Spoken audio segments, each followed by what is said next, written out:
ಶೀರ್ಷಿಕೆ ಅಮ್ಮನ ಕರೆ. ಹೊರಗೆ ವಿಪರೀತ ಸೆಕೆ. ನಮ್ಮ ಕಥಾನಾಯಕ ಎಸಿ ರೂಂನಲ್ಲಿ ಕುಳಿತಿದ್ದ. ಸೂರ್ಯರಶ್ಮಿ ಕಿಟಕಿಯಿಂದ ಒಳಬರುತ್ತಿತ್ತು.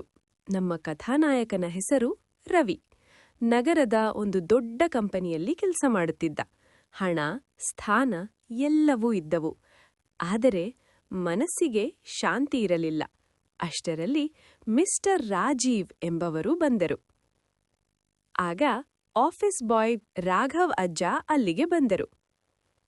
ಏನು ರಾಘವ್ ಅಜ್ಜ, ಕಾಫಿ ಟೀ ಏನಾದ್ರೂ ಬೇಕಾ ನಿಮ್ಗೆ ಎಂದು ಕೇಳಲು ಬಂದೆ. ನನಗೆ ಗ್ರೀನ್ ಟೀ, ಮಿಸ್ಟರ್ ರಾಜೀವ್ ಅವರಿಗೆ ಒಂದು ಟೀ ವಿತ್ ಲೆಸ್ ಶುಗರ್. ಸರಿ ಸರ್. ರಾಘವಜ್ಜ, ಎಷ್ಟು ಸಲ ಹೇಳಿದ್ದೀನಿ ಸರ್ ಅಂತ ಕರಿಬೇಡಿ, ರವಿ ಎಂದು ಕರೆಯಿರಿ ಎಂದು. ಸರಿ ಕಣೋ ರವಿ, ನಾನು ಚಾ ತರುತ್ತೇನೆ ಮಗು. Hi Rajiv, take your seat. Hello sir. Phone ರಿಂಗಣಿಸಿತು. ಸ್ಕ್ರೀನ್ ಮೇಲೆ ಅಮ್ಮ ಎಂದು ಕಾಣಿಸಿತು. ರವಿ ಮನಸ್ಸಿಲ್ಲದ ಮನಸ್ಸಿಂದ ಫೋನ್ ತೆಗೆದ. ಹೆಲೋ, ಈಗ ಬ್ಯುಸಿ ಇದ್ದೀನಿ. ನೀನು ಸತ್ತಿಲ್ಲ ತಾನೆ? ನಾನು ಮೀಟಿಂಗ್ನಲ್ಲಿದ್ದೀನಿ. ಪದೇ ಪದೇ ಕಾಲ್ ಮಾಡ್ಬೇಡ ಅಮ್ಮ. ಅಮ್ಮನ ಧ್ವನಿ ನಡುಗುತ್ತಿತ್ತು. ಮಗ, ಸ್ವಲ್ಪ ಮಾತಾಡ್ಬೇಕಿತ್ತು. ಕೋಪ ಹೆಚ್ಚಾಯ್ತು. ಏನೀಗ? ನಾನು ನಿನ್ನ ಜೊತೆ ಮಾತಾಡ್ಬೇಕೋ ಕ್ಲೈಂಟ್ ಹತ್ರ ಮಾತಾಡ್ಬೇಕೋ? ಆಮೇಲೆ ಕಾಲ್ ಮಾಡ್ತೀನಿ, ತಿಳಿತಾ? ಎಂದು ಹೇಳಿ ಕಾಲ್ ಕಟ್ ಮಾಡಿದ.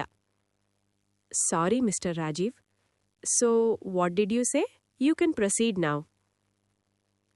ಕೆಲವು ದಿನಗಳ ನಂತರ ಮತ್ತೆ ಫೋನ್ ರಿಂಗಣಿಸಿತು. ಆದರೆ ಈ ಬಾರಿ ಅಮ್ಮ ಅಲ್ಲ, ರಮೇಶ್ ಮಾವ ಕರೆ ಮಾಡಿದ್ದರು. ಹೆಲೋ ರವಿ. ಹೇಳಿ ರಮೇಶ್ ಮಾವ. ಮಾವ ಹೇಳಿ, ಏನ್ ಕರೆ ಮಾಡಿದ್ರಿ? ರವಿ, ತಕ್ಷಣ ಊರಿಗ್ ಬಾ. ಹೃದಯ ತಟ್ಟನೆ ನಿಂತಂತಾಯಿತು. ಯಾಕೆ? ಏನಾಯ್ತು? ನಿನ್ನಮ್ಮ ಆಸ್ಪತ್ರೆಗೆ ಸೇರಿದ್ದಾರೆ. ಅಯ್ಯೋ ಶಿವನೇ, ಈಗ್ಲೇ ಹೊರಟೆ. ರವಿ ತಕ್ಷಣ ಊರಿಗೆ ಹೊರಟ. ಆಸ್ಪತ್ರೆಯ ಮುಂದೆ ನಿಂತಾಗ ಕಾಲುಗಳು ನಡುಗುತ್ತಿದ್ದವು. ಒಳಗೆ ಹೋದ. ಹಾಸಿಗೆಯ ಮೇಲೆ ಅವನ ಅಮ್ಮ ಮಲಗಿದ್ದಳು. ಮುಖದಲ್ಲಿ ದೌರ್ಬಲ್ಯತೆ, ಆದರೆ ಕಣ್ಣುಗಳಲ್ಲಿ ಪ್ರೀತಿ. ರವಿ, ಬಂದೆಯ ಮಗ. ಅವಳ ಕೈ ಹಿಡಿದ. ಆ ಕೈ ಎಷ್ಟು ಬಲಹೀನವಾಗಿತ್ತು. ಅಮ್ಮ ನಿಧಾನವಾಗಿ ಹೇಳಿದಳು, ನಿನ್ಜೊತೆ ಮಾತಾಡ್ಬೇಕಿತ್ತು. ನೀನು ಬ್ಯುಸಿ ಅಂತ ಹೇಳ್ದಾಗ ನಾನು ಮತ್ತೆ ಕರೆ ಮಾಡ್ಲಿಲ್ಲ.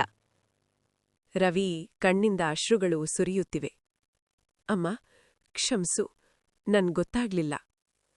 ಅಮ್ಮ ಮುಗುಳ್ನಗುತ್ತಾ ಹೇಳಿದಳು, ನನಗೆ ಏನೂ ಬೇಡ ಮಗ, ನಿನ್ನ ಧ್ವನಿ ಕೇಳಿದ್ರೆ ಸಾಕು.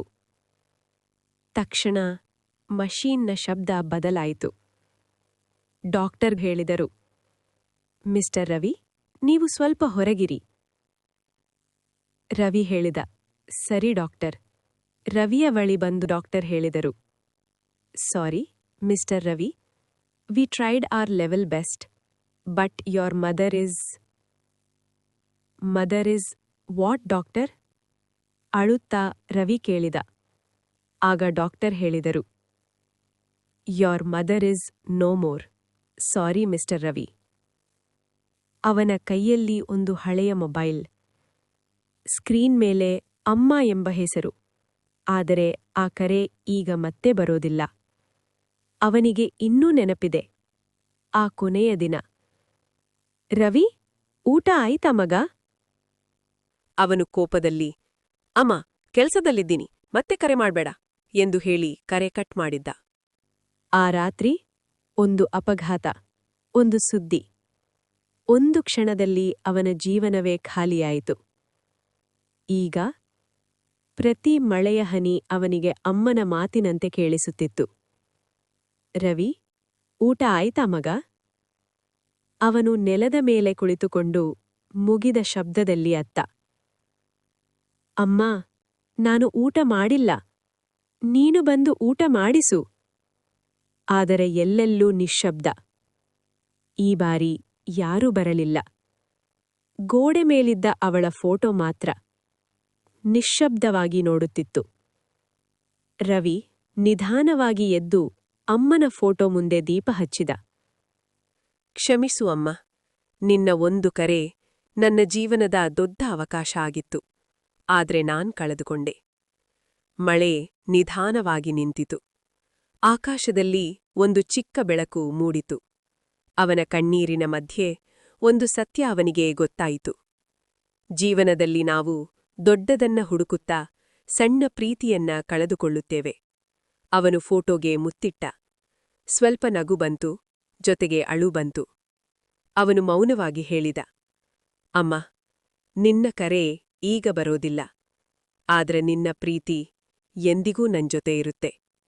ಅಲ್ಲಿ ಮಳೆಯ ನಂತರದ ಮೌನದಲ್ಲಿ ಒಂದು ಮಗನ ಹೃದಯ ಮತ್ತೆ ಹುಟ್ಟಿತು.